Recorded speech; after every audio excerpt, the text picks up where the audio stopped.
নামাজ কখন তুমি কিভাবে পড়বা? আল্লাহ রাব্বুল আলামিন বললেন, আল্লাযীনা ইয়াযকুরুনাল্লাহা কিয়ামান ওয়া qu'udan ওয়া আলা জুনুবিহিম ওয়া ইয়াতাফাক্কারুনা ফী খালকিস সামাওয়াতি ওয়াল আরদ।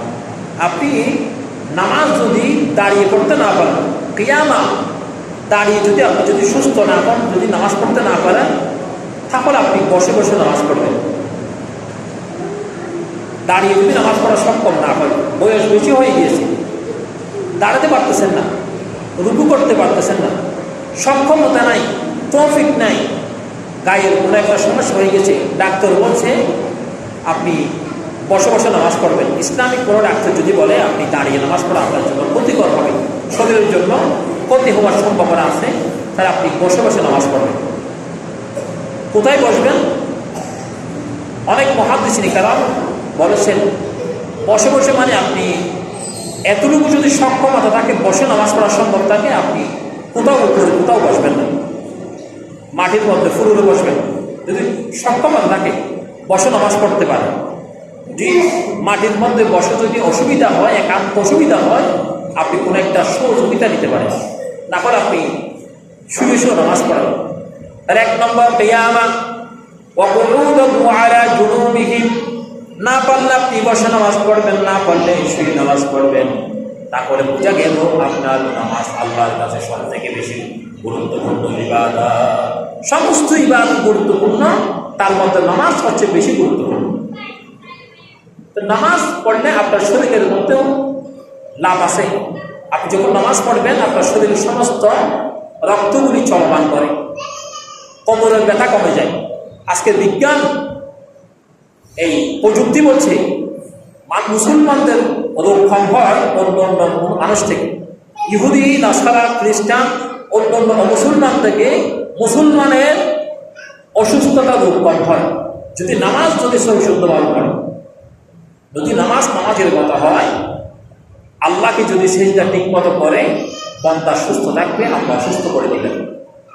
ব্রেনটা পরিপক্ক থাকে, ব্রেনে কাজ করে, নামাজি ব্যক্তির নির্দেশনা ঠিক থাকে। বেনামাজের নির্দেশনা 90টা করলে 2টা ঠিক থাকে, বাকিগুলো ব্যক্ত হয়ে যায়। কিন্তু নামাজি ব্যক্তি যা করে, আল্লাহ সমস্ত কাজের মধ্যে সহযোগী সাহায্য করে। এরপরে আল্লাহ সুবহানাহু ওয়া তাআলা বললেন, বেনামাজিদেরকে যখন জাহান্নামে নিয়ে যাওয়া হবে, জাহান্নামের ফেরেশতারা জিজ্ঞাসা করবে, ওই জাহান্নামী ব্যক্তিরা, তোমরা কেন জাহান্নামে আসলাম? জাহান্নাম তো তোমার জায়গা নয়, জাহান্নাম তো তোমাকে আসার কথা ছিল না।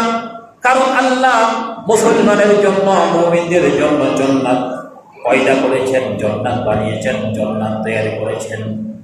এই জান্নাত কোনো অমুসলিম যাবে না। একটা জান্নাত যদি সামান্যতম ছোট একটা জান্নাত পাই, আল্লাহ বলেছেন এই পৃথিবীর থেকে 10টা সমপরিমাণ পৃথিবীর চাইতে বড় হবে। সুবহানাল্লাহ। যদি কেউ জান্নাতের ছোট একটি জায়গা পায়, সেটা এই পৃথিবীর থেকে 10 গুণ বড় হবে। সুবহানাল্লাহ বলবেন না? জাহান্নামীদেরকে বলা হবে, আপনারা কেন জাহান্নামে আসলেন? তারা বলবেন, মা সালাকাকুম ফি সাকার, কেন জাহান্নামে আসলাম?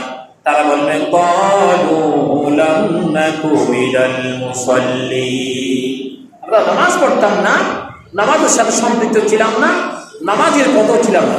কেউ যদি নামাজের জন্য আসে, তোর নামাজ তুই পড়, আমি নামাজ না পড়লে আমার কি সমস্যা, এরকম বলতাম। নামাজের জন্য ডাকলে আমরা প্রত্যাখ্যান করি, নামাজ পড়ি কি করতে, নামাজ পড়লে তুই লাগবি, এবার নামাজ তুই পড়, আর নামাজ আ করলে কিছু করলে কিছু, এরকম আমরা অনেকে বলি। আমি আমার কান থেকে শুনেছি, আমি যখন এই মসজিদে আসার আগে, আমি যে মসজিদ